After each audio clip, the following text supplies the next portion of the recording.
Now, if it wasn't for my spiritual practice, I would not be filming this video right now. I would not even know that I wanted to film this video. And if you would have told me several years ago I would be doing this right now, I would have laughed at you and thought, "Like, never, that's not for me." However, having a spiritual practice has changed all that. And I really believe it can change a lot of things for you as well. So, in this video, I'm going to share how you can start a spiritual practice today with only 10 to 15 minutes per day, and how it can really help you change your life, how it can really benefit you. And we'll talk a little bit about what a spiritual practice is first, so it makes a bit more sense.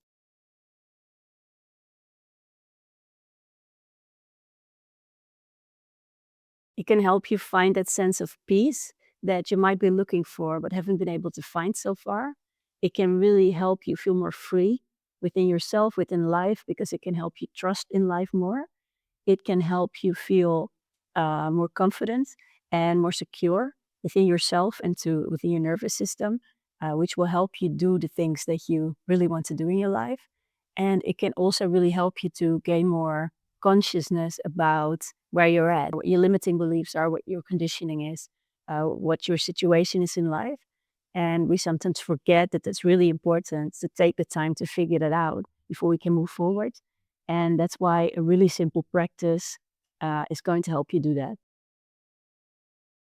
Okay, but first, let's briefly talk about what spirituality actually is and what a spiritual practice is. To me, at the core, spirituality is really about the understanding eventually that you're not your thoughts and emotions, but that you're an energy being that constantly puts out energy and interprets energy.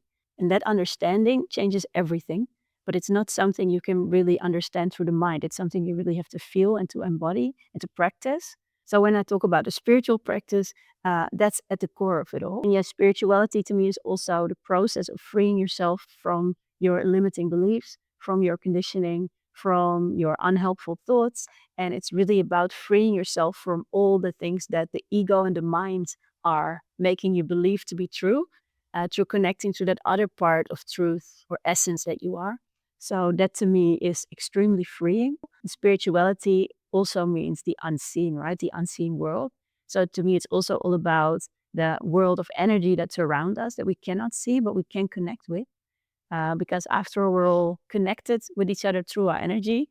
And it may sound very fake, but there's a lot of energies around us that we can't see, but we do believe in, such as Wi-Fi. We believe in radiation. We believe in all kinds of radio waves. So, I mean, we know there are frequencies out there that help us somehow connect or pass on information. And we can also do that from our state of being. And we constantly do that through our state of being. So you are constantly putting out energy and you're constantly receiving energy from the world around you, which you're interpreting all the time, often without even realizing it consciously. But when you have a spiritual practice, you become more attuned to that and you become more aware of that. And by becoming more aware of that, you can really shift your way of being, your perspective. You can really shift the way you're feeling through that. And that from the inside out will really change your life. Okay, so a few things to mention before we get into starting your practice that are important to mention are it's a personal journey, so there's not one right way to do it. The ideas I have are just some ways I think you could easily start with, but customize it. Whatever feels right to you is probably right for you, so go with that. Another thing would be that the more you get out of your head, the better. The more you learn to get out of your head, the better. And the more you will start to feel connected with how you feel. And just know it's a practice. It's like going to the gym. You don't do it once and you're super strong. It's something you have to consistently practice, and you will notice over time you'll get better at it and it will really start to change you. And as I mentioned before, it's not something you can understand through the mind fully. It's something you really need to feel into and to fully understand the benefits of it.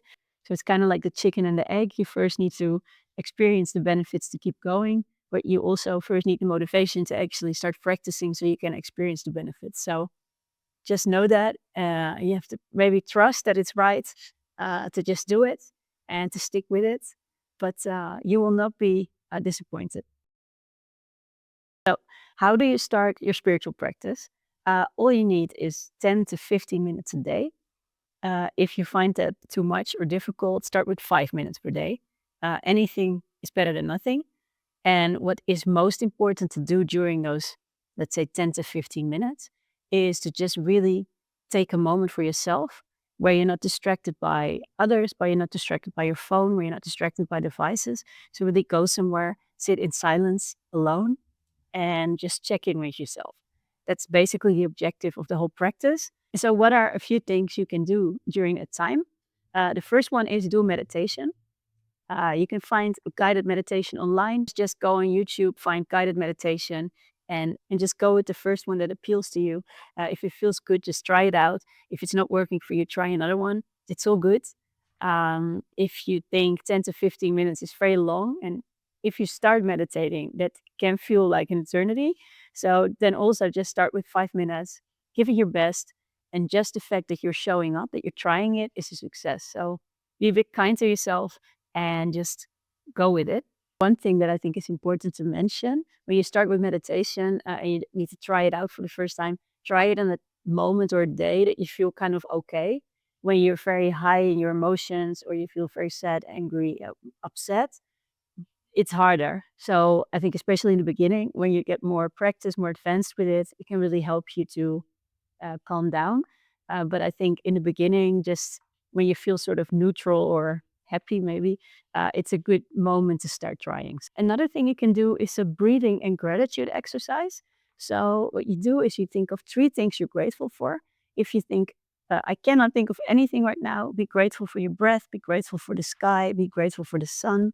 The bed you woke up in, for example, can be anything, or for bigger things in your life, anything goes. You think of the first thing you're grateful for. And you take a deep breath into your stomach,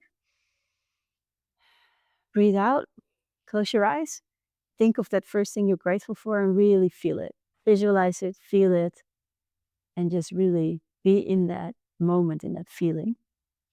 And you do that for the two other things as well. If you can think of more things you're grateful for, if you want to do this for half an hour, that's also great, even better. Just start with three things and see how you go and see how this helps you. Another thing you can do is to take the time that you're sitting there to feel into your body. So again, close your eyes, really try to relax and just feel, how does your body feel right now? Do you have pain anywhere? Do you have a good feeling somewhere? Do you feel alive, awake, energetic, or are you low in your energy? And just try to observe how you're feeling. Don't try to change it necessarily. Just try to be okay with how it feels. That is what it is for now. Things change all the time. And just really try to relax despite any discomfort that you're feeling. Try to allow yourself to be in a relaxed state. And then when you're getting used to taking the time to tune into your body, and then you will notice at other moments you suddenly start to be naturally more aware of your state of being. And it will be helpful because that way you will give more attention to it. And you are actually more likely to give your body what it needs. Another thing you can do, which I really love personally, is to spend time in nature. I really recommend getting a sit spot. A sit spot is just a spot in nature that you really love, that you can relax in, and just give yourself some time to land there. So sit down and just really try to observe your surroundings, but really try to observe what's going on. Do you see any animals? Do you hear any animals? What else is happening? Do you see leaves falling? Do you have a certain smell in the air that you notice that's different than it was yesterday? All those things will also really help you to become more mindful and to really connect to that energy of peace. And why I love being in nature for that is that nature is such a natural place that helps us embody that energy. It can really help you to get into that energy yourself. So if you find it hard to meditate, for example, go out into nature and try it there because it can really change everything. So yeah, try these things out, see how you're going. Again, anything goes, whatever feels right to you, as long as you take this time just for yourself, no distractions, and just try to be present in the moment. And even if that's hard or if that's difficult or the outcome is not exactly as what you were hoping for, know that it's okay. Be kind to yourself. We're all learning, we're all practicing this. It's not easy, but it is simple. So I hope it's helpful. And if you like the video, don't forget to like it, subscribe, and share it. And if you would like to know more, I have written a free ebook that's called 10 Steps to Freedom. and it's all about my process of how to feel more free in life. It's free, so feel free to download it. But if it resonates, I'll leave the link in the description, and I'll see you in the next video.